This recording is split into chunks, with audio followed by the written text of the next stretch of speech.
Donc, on va voir comment calculer l'aire d'un secteur dans le disque. Le secteur, c'est ce qu'on voit ici, donc est une portion du disque qui est délimitée par deux rayons. Donc, la surface ici. Ce qu'on a vu un peu précédemment, c'était comment calculer la longueur de l'arc qui est délimitée par un angle au centre. Donc là, on va voir comment calculer l'aire du secteur qui correspond à l'angle au centre puis qui correspond aussi à l'arc. Comme vous pouvez vous en douter, le raisonnement, ça va être le même qu'on avait vu avec la mesure de l'arc, donc le raisonnement proportionnel par rapport à l'angle de 360 au milieu. Par contre, comme ce qu'on veut mesurer, c'est la mesure de l'aire du secteur, notre total, qui va être l'équivalent du 360 dans le produit croisé, ça va être plutôt l'aire du disque que la circonférence. Donc ici, quelle est l'aire d'un secteur de 150 degrés d'un disque ayant une aire de 48 degrés? Donc, la formule, un peu comme celle qu'on avait vue, on part avec angle sur 360 égale l'aire du secteur sur l'aire du disque.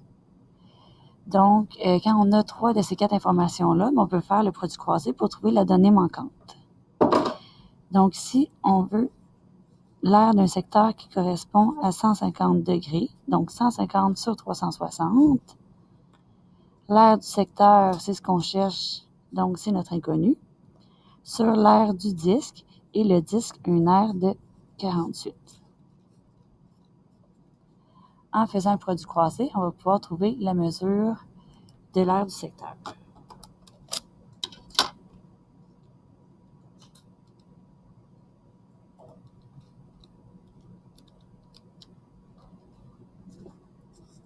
Qui donne 20 cm². Donc, ça veut dire que si j'avais le disque comme ça, un angle de 150 degrés, l'aire de cette partie-là est de 20 cm².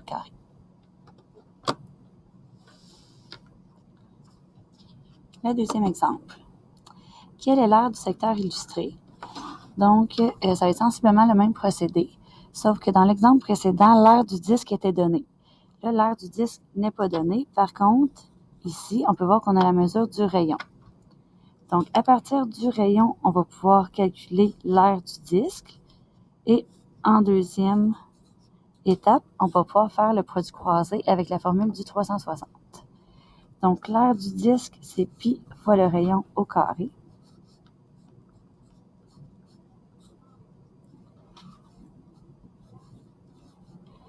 Le rayon vaut 3,5.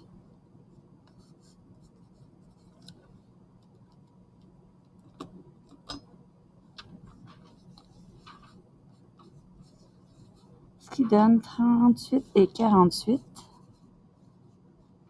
mètres, c'est des mètres carrés, pour l'aire du disque au complet. Maintenant, on veut savoir, ça va être quoi l'aire du secteur du disque, donc de la partie du disque qui correspond à 70 degrés. Donc, 70 sur 360 égale le secteur sur 38 et 48.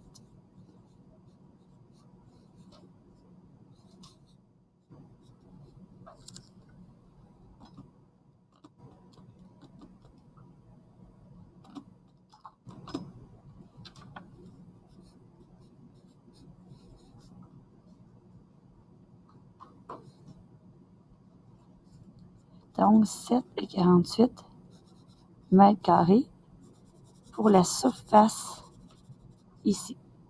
Donc, l'aire de la pointe.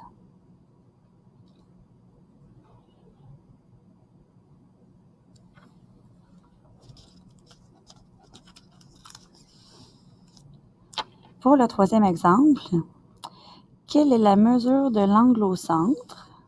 Donc, on cherche l'angle au centre, formant un secteur de 241 cm² dans un disque de 16 cm de rayon.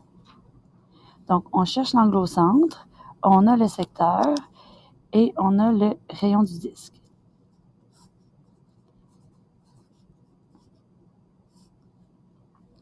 Des fois, si on n'est pas sûr comment commencer le numéro, on peut d'abord écrire la formule, on va pouvoir écrire les données qu'on connaît, puis en voyant les données qui nous manquent, ça va nous aider un petit peu à enligner les étapes.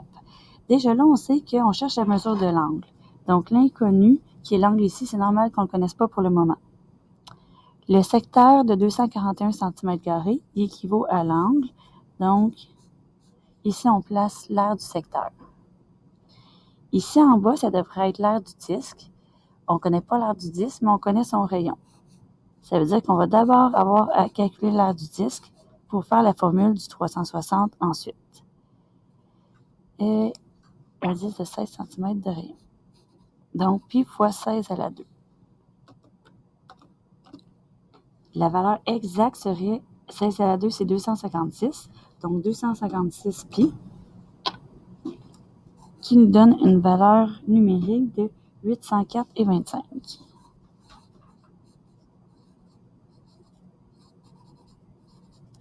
Centimètres carrés. Donc, si j'ai un secteur de 241 cm² sur une aire de disque totale de 804,25, je vais savoir ça correspond à quel angle.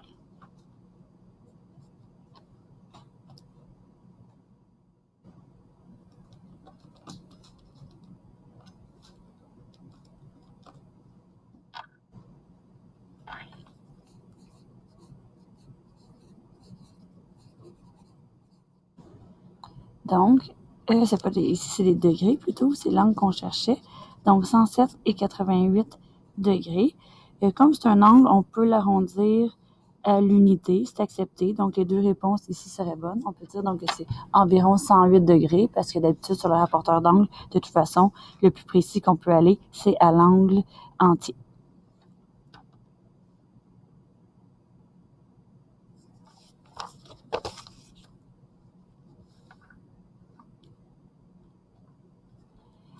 Et ça ici, on va arrêter ici pour aujourd'hui.